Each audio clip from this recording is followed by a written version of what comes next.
প্রিয় বন্ধুরা, রমজান মাসে আমরা যারা রোজা রাখি, আমরা যে রোজা রাখি সেই রোজা রাখা সম্পর্কে কয়েকটি কথা জেনে নেই। রোজা হলো এমন একটা জিনিস যেটা থেকে এই রমজান মাসে রোজা পালন করতে হলে অনেক ধরনের কাজ থেকে নিজেকে বিরত রাখতে হয়।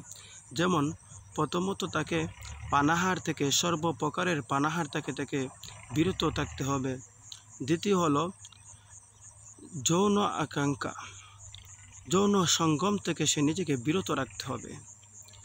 আরেকটা বিষয় হলো মিথ্যা কথা বলা এবং মিথ্যা কথা শোনা থেকে তাকে বিরত থাকতে হবে। আরেকটা বিষয় হলো গীবত করা এবং গীবত শোনা থেকে সে নিজেকে বিরত রাখতে হবে।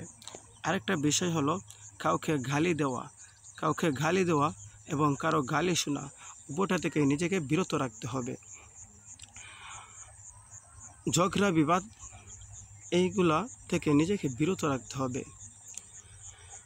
জিনা ব্যভিচার থেকে নিজেকে বিরত রাখতে হবে।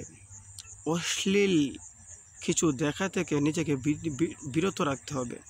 অশ্লীল ছবি, ছায়া ছবি এইগুলা দেখা থেকে নিজেকে বিরত রাখতে হবে।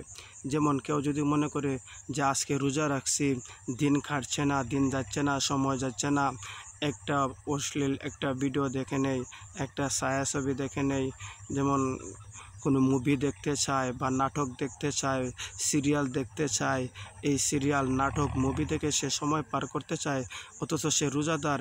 ভাই, আপনি রোজা রাখছেন, আপনি যদি মুভি দেখেন, সিরিয়াল দেখেন, নাটক দেখেন, তাহলে আপনার রোজাটা আর পরিপূর্ণ থাকলো না, আপনার রোজাটা হালাক হয়ে গেল। আপনি শুধু উপবাসী থাকলেন, কিন্তু আপনার রোজা দ্বারা আপনার কোনো ফায়দা হবে না।